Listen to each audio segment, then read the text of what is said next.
시편 45편. 내 마음이 좋은 말로 왕을 위하여 지은 것을 말하리니 내 혀는 글솜씨가 뛰어난 서기관의 붓끝과 같도다. 왕은 사람들보다 아름다워 은혜를 입술에 머금으니 그러므로 하나님이 왕에게 영원히 복을 주시도다.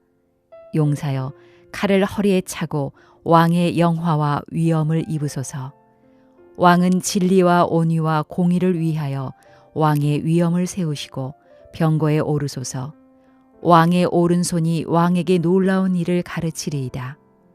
왕의 화살은 날카로워 왕의 원수의 염통을 뚫으니 만민이 왕의 앞에 엎드려 지는도다. 하나님이여, 주의 보좌는 영원하며 주의 나라의 규는 공평한 규이니이다.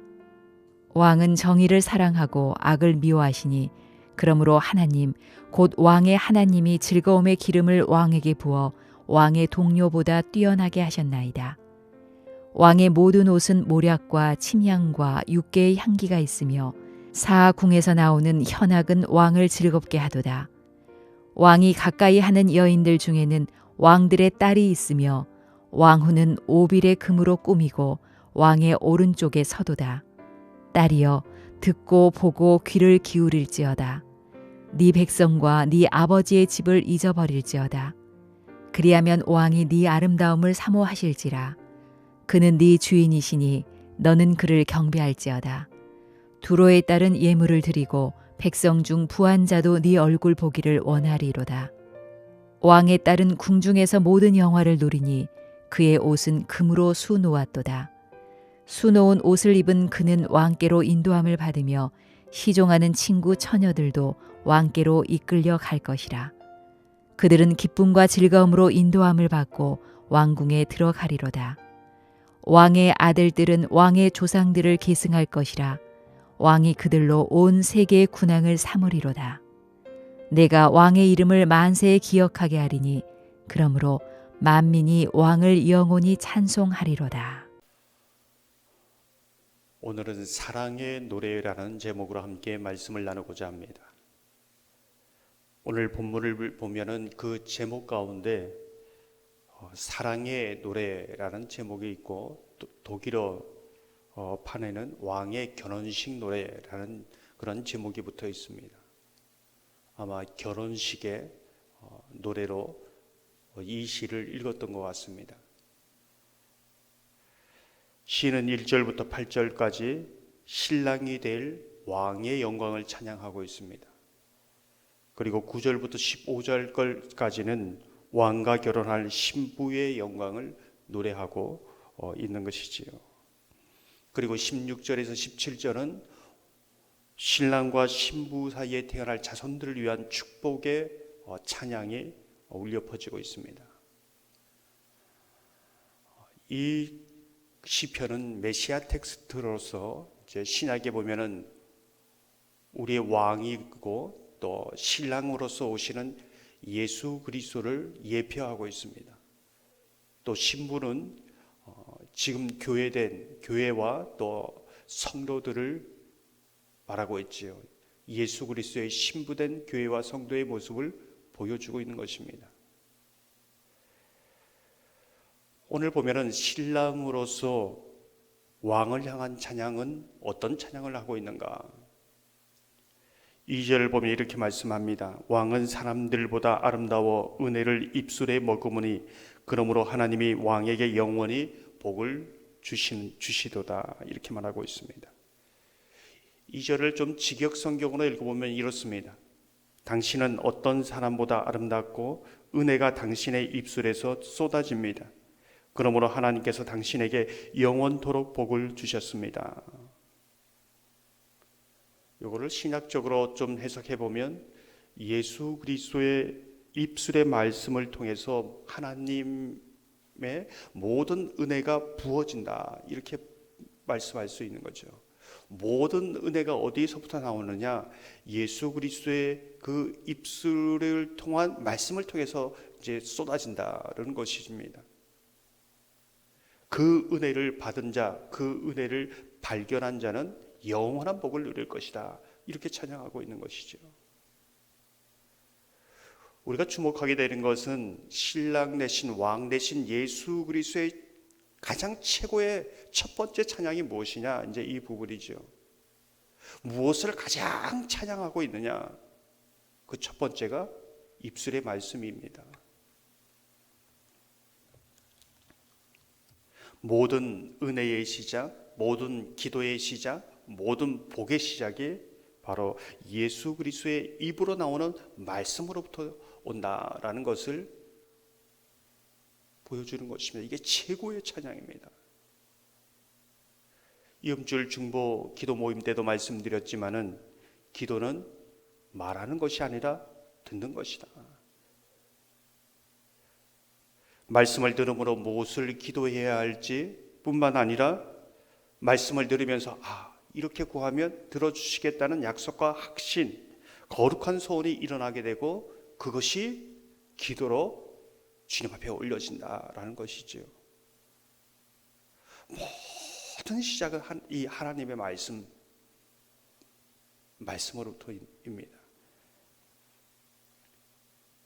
우리 인생의 예수 그리스도의 입술의 말씀이 모든 복의 시작이라면 우리 인생의 모든 복의 시작은 어디일까요? 입술에서부터입니다. 그 사람 속에 어떤 말씀이 있느냐에 따라서 입술의 말이 달라집니다. 이게 복의 시작이라는 것을 또한 우리는 생각할 수 있습니다. 계속해서 신랑 되신 왕 되신 예수 그리스도의 그 부분을 어떻게 찬양하고 있느냐, 어떤 부분을 찬양하고 있느냐, 이제 이 부분입니다. 3절에서 5절 보면 강한 용사, 승리자의 모습을 찬양하고 있습니다. 5절을 보면 왕의 화살은 날카로워 원수의 염통을 뚫으니 만민이 왕의 앞에 엎드러지는도다, 이렇게 말하고 있습니다. 왕 대신 신랑 대신 예수 그리스도의 어떤 모습입니까? 어떤 강한 나라도, 어떤 강한 자도, 어떤 강한 병거도 왕 대신 예수 그리스도 앞에 설 자가 없습니다. 당해낼 자가 없다는 겁니다. 가장 강한 용사, 승리자, 이 부분이 우리의 신랑 대신 예수 그리스도의 모습이라는 것이지요. 그 예수님께서 어떻게 그 백성을 다스리는가? 공의와 사랑으로 다스린다. 이제 이 부분을 말해주고 있습니다. 하나님께서 만약에 공의로만 다스리면은 은혜가 없습니다. 그럼 모든 사람들이 그 공의 앞에 무서워 떠는 것이지요. 옳고 그름밖에 없는 것이지요. 만약에 은혜만 있고 사랑만 있다 그러면은 그 백성들이 방탕하고 타락하게 가는 겁니다. 그런데 하나님은 사랑과 공의로 그 백성을 다스린다, 이렇게 말씀하고 있습니다.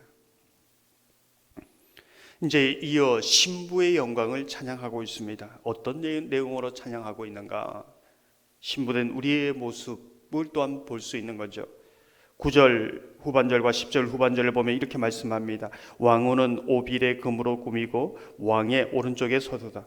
내 백성과 내 아버지의 집을 잊어버릴지어다. 왕의 사랑을 입은 존귀한 여인, 그 신랑의 오른쪽에 자리하고 있는 그 신부의 모습을 보여주고 있습니다. 또 왕을 주인으로 그렇게 고백하는 모습을 보여주고 있는 것이죠.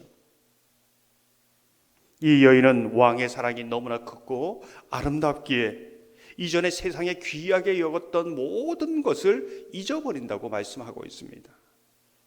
신부의 고백이 무엇이며 신부의 영광이 무엇인가, 이제 이 부분을 말씀해 주고 있는 것이지요.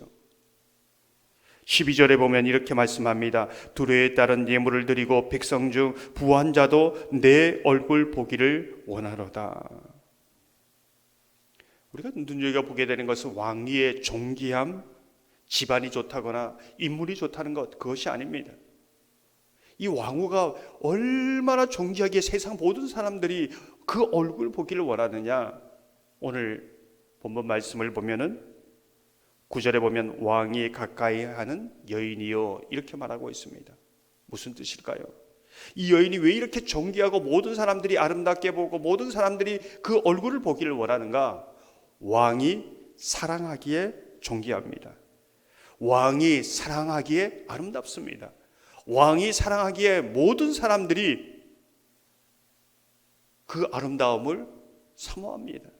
다른 이유가 없습니다. 이 왕후의 배경을 말한 것도 아니고 인물을 말한 것도 아닙니다. 단 하나, 왕이 가까이 하고 왕이 사랑하는 존재이기 때문에 그렇습니다. 왕이 사랑하기에 왕궁에 거주하고 왕이 사랑하기에 그 왕의 기쁨과 즐거움에 참여하고 있는 것이지요. 신부된 우리가 얼마나 존귀하고 아름답고 귀한 그 신분에 있는가, 그것은 내 사는 배경이 내가 얼마나 많은 어떤 스펙을 가지고 있어서가 아니라 왕이 사랑하는 존재이다. 그 사랑의 가치가 최고의 가치이고 세상과 비교할 수 없는 가치이다. 절대적인 가치이다. 이제 이 부분을 말해주고 있는 것이지요.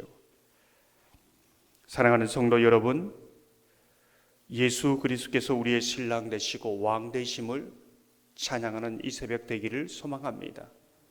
뿐만 아니라 그 왕 대신 신랑 되신 주님께서 우리를 사랑하기에 왕의 신부로, 왕으로 존귀하게 또 아름답게 그렇게 그 영원한 나라의 즐거움에 참여하게 계신 그 은혜를 찬양하는 이 새벽 되기를 주님의 이름으로 축원합니다.